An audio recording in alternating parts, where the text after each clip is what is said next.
Ever heard of Murphy's Law? You know, the one that says, if anything can go wrong, it will. Well, if Murphy's Law ever strikes, this is the safest place to be. Lloyd's of London.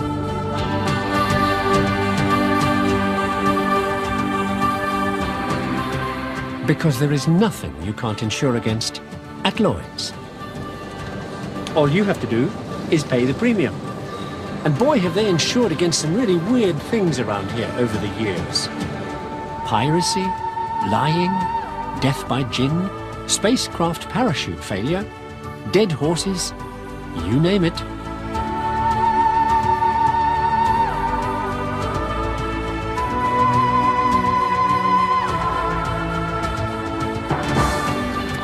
And the reason they can do all these crazy things, and sometimes insure stuff for hundreds of $millions at a time, is because for 300 years, the underwriters here have spread the risk.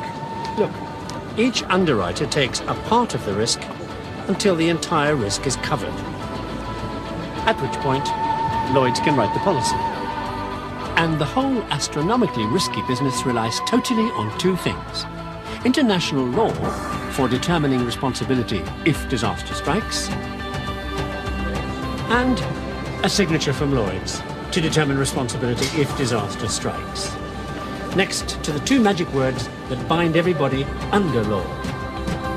Sign here.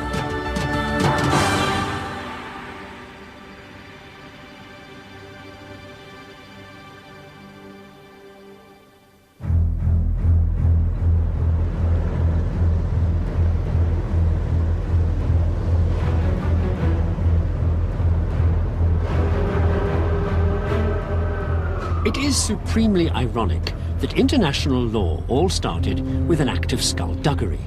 Here, in the world's busiest shipping lane, then and now, the Straits of Malacca, the stretch of water running between Indonesia and Singapore.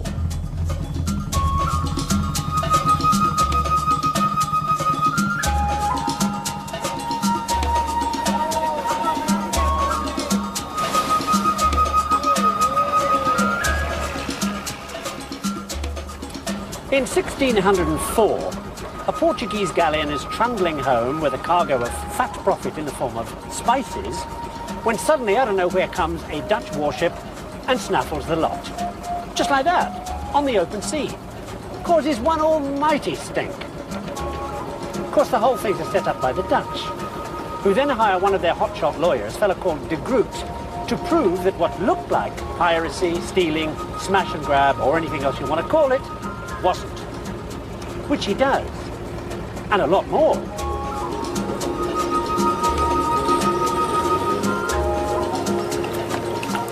De Groot basically comes up with the concept of the open sea that belongs to nobody, so you can't monopolize trade on it.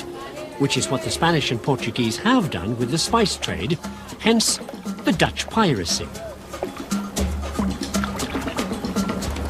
In 1625, De Groot goes all the way and invents only the whole of international law as we know it. Basically because without it, trade and exploration and colonialism and all that are going to go from disorganized to chaotic. I mean, the Western powers are up every undiscovered backwater, planting the flag on anything dry enough to land on. The Pope's carving up Brazil before anybody's even been there. The Turks claim to own only the entire planet. Protestant legislation doesn't work in Catholic countries. And nobody is asking any local natives their opinion about anything. So whose law is right? Especially when it comes down to the essential matters in life, money and commerce. Well, De Groot says anybody should be free to buy and sell anything they like, writes out some rules for weighing the evidence, and basically invents international law.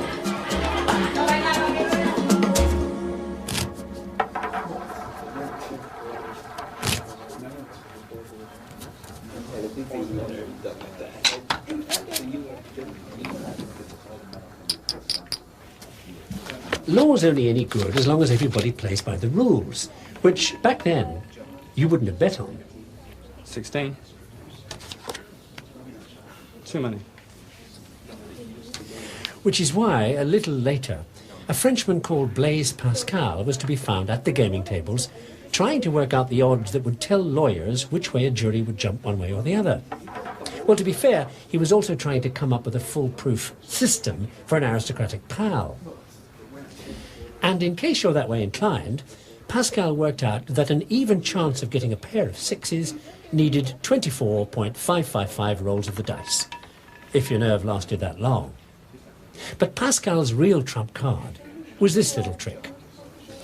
It's called the mathematical triangle, and you can do all sorts of amazing things with it. Here's just one. That's not a row, so this is row 1, row 2, row 3. 1 and 3's 4 and 3's 7 and 1's 8.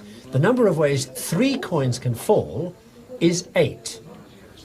And most probably this way. Once 3 heads, 3 times out of 8 2 heads and a tail, 3 times out of 8 2 tails and a head, and once 3 tails.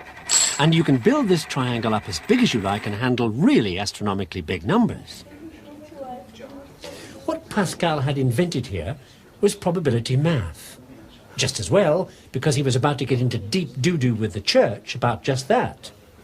Probability. I suppose Pascal was the 17th century equivalent of a hippie, an unconventional free thinker. A very dangerous thing to be, back at a time when the church had power of thumbscrew. So when he got friendly with some freedom of conscience activists, very probably things were going to get nasty. Pascal's friends were called Jansenists. And basically they said, look, if you've got a problem with a matter of conscience that's bothering you, say like this, then you bother the church with it and the church will tell you what to do, because it's probable the church knows best. The Jansenists said, come on, it's much more probable you know best. After all, it's your conscience.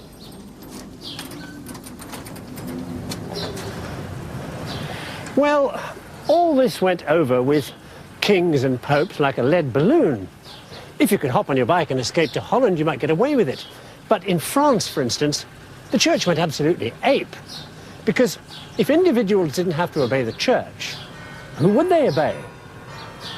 So by 1700, most Jansenists were either under house arrest, in hiding, or dead. Because if the powers that be said, keep your mouth shut back then, you did. Mind you, some monks did, anyway.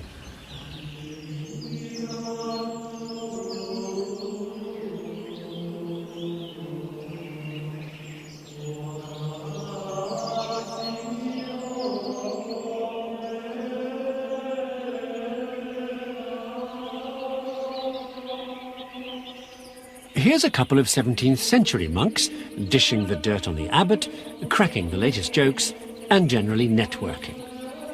Want to listen in? Okay. Here you go.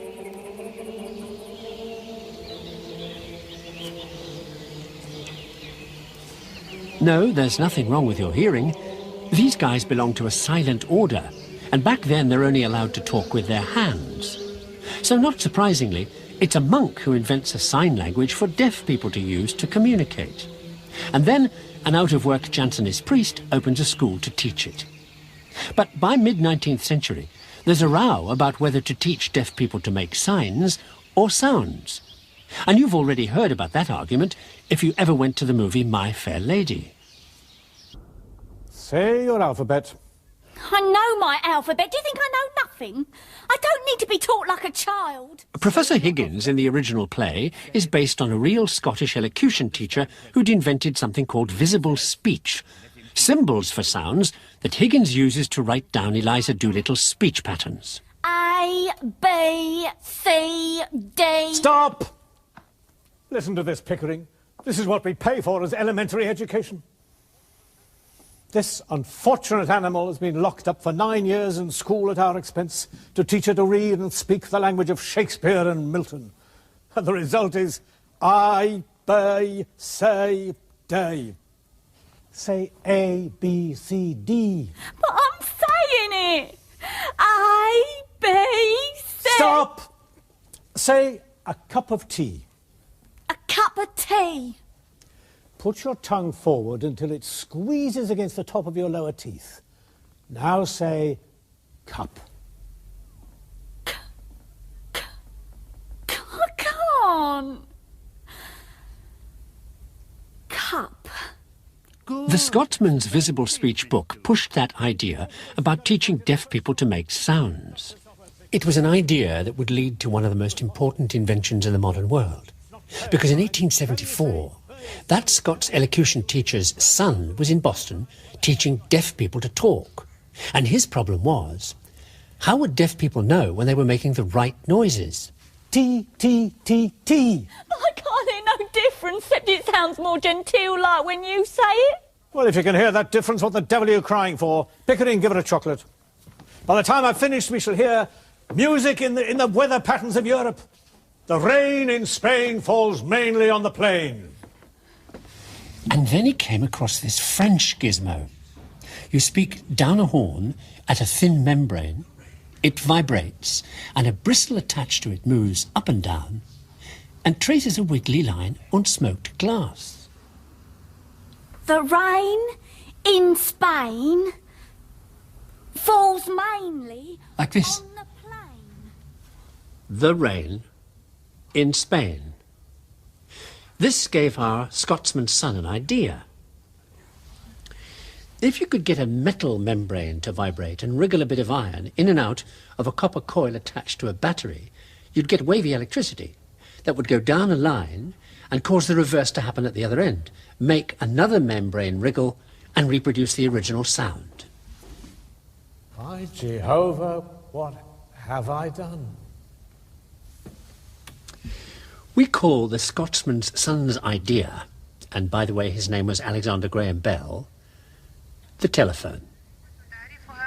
رأينا أن الفرقة العاملة تتفق على تعريف هذه الجرائم وحتى الجرائم تعرف I thought I'm obliged to deal with apartheid if it mustn't Meanwhile, where the whole business of writing down speech as wriggly lines goes next, the international community and all that United Nations Geneva Speak talk, every mind-numbing word of which has to be painstakingly recorded so it can be published in a dozen languages for nobody to read. Record-keeping was the problem facing international organizations when they started back in the late 19th century. A problem solved by visible speech. Well, this version of visible speech. Shorthand. The breaking up of speech sounds into symbols that can be written down as fast as anybody can talk. In other words, the use of the wiggly line and the invention of take a letter, Miss Smith. Now, Isaac Pitman, who invented shorthand, was also a closet pacifist and very keen on promoting international understanding through the use of shorthand, because it fitted all languages at all international meetings, because it was phonetic. So it was common to all languages, spoken by all delegates. If there is a crime with respect to which any group in the world, any significant group of states, is opposed to that being a crime under general international law. Le statut est une sorte de compromis entre ces deux tendances. À cet égard, tout au moins, il reconnaît l'idée. The whole common language thing got taken up in a very big way by a failed Russian eye doctor who invented a whole new international language called Esperanto, on the basis that it would bring peace on earth and end all wars, and besides, save a ton of money on interpreters and translators sitting in booths like these, doing things like this. Esperanto nearly got made official here, when this place was the League of Nations, as a matter of fact. Nearly.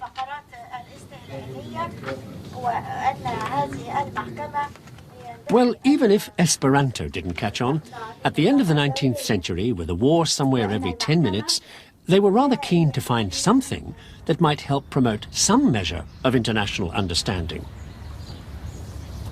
The problem was solved by Pitman, with a development on his phonetic spelling idea, because there is nothing in any language around the globe that you cannot say using the International Phonetic Alphabet.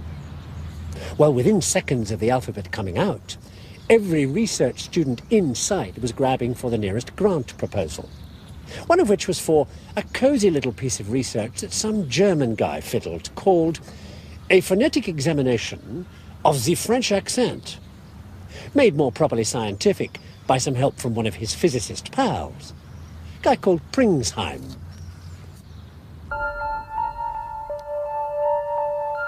Katie. Is that you, Katie? Pringsheim's claim to fame was that he used this little toy, the radiometer, to study infrared radiation, because back then, everybody thought the little paddles spun round when any kind of radiation particles, infrared for instance, hit them. Katie. They were wrong, as it happens. Meanwhile, what's all this funny business about Katie? Katie, have you come to speak with us? I want to speak to you, Katie. Well, the guy in the middle is Sir William Crookes, who invented the radiometer and saw something that wasn't really happening. Radiometers being spun by light. He saw other things that weren't really happening too. Like Katie King, who was a ghost, and other such psychic stuff the Victorians were all heavily into. Why have you come to see us? Is it to see Sir William Crookes? Yes. There were even photographs of Sir William taken arm in arm with the ghostly Katie. So it was said. She's gone. Yes, she's gone. Just for tonight. Okay, back to the radiometer. And what wasn't really happening with it? Because it turned out it wasn't light that made the little vanes spin. It was common or garden heat flow.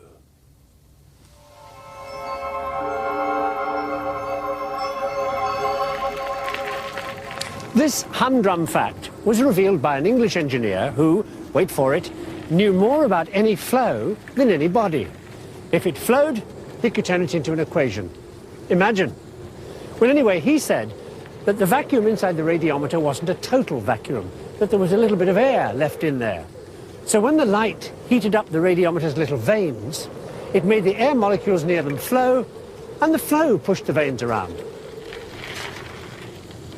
Name of Reynolds, this chap, thanks to which this is here. See, Reynolds put flat plates of different shapes into flowing liquid and saw turbulence, wakes, smooth flow, all that. And he came up with a way to work out what shape would give what flow. The speed of the flow times the density of the flow times the length of the plate gives you the plate's Reynolds number. That two people used at the beginning of this century to change the world, with Reynolds numbers for the behavior of airflow. Why, I've been telling you this story riding my bike.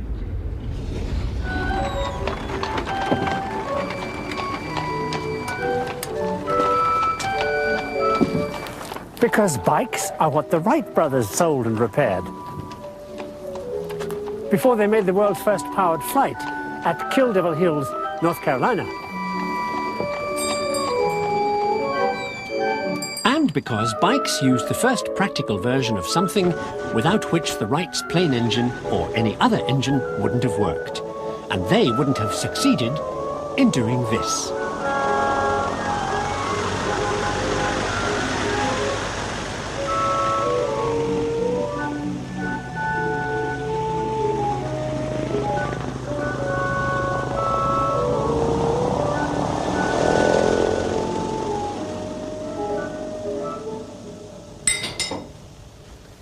See, because that English engineer Reynolds knew about flow, remember? He also knew about friction. And because he knew about friction, he wrote the engineer's Bible on lubrication. Don't yawn. Without lubrication, almost nothing in the world would work. Lubrication, that is, of some little things that help the Wright brothers run their bikes and fly their plane. Ah.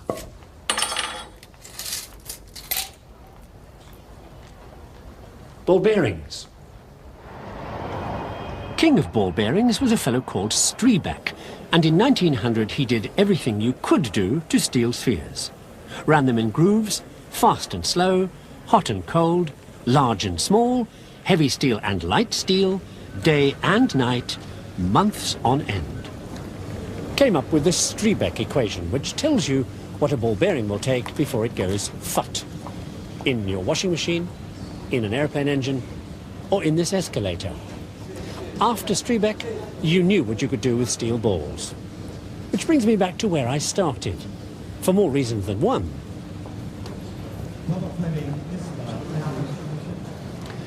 Because this is another one of those lovely circles through history. From insurance, remember, to gambling, sign language, wriggly lines, shorthand, aerodynamics, Wright brothers, ball bearings, and finally, back to Lloyd's. But not to the policy this time. To the pen you sign it with. Or rather, to the ball bearing on the end of the pen. Well, that's it. Time to sign off.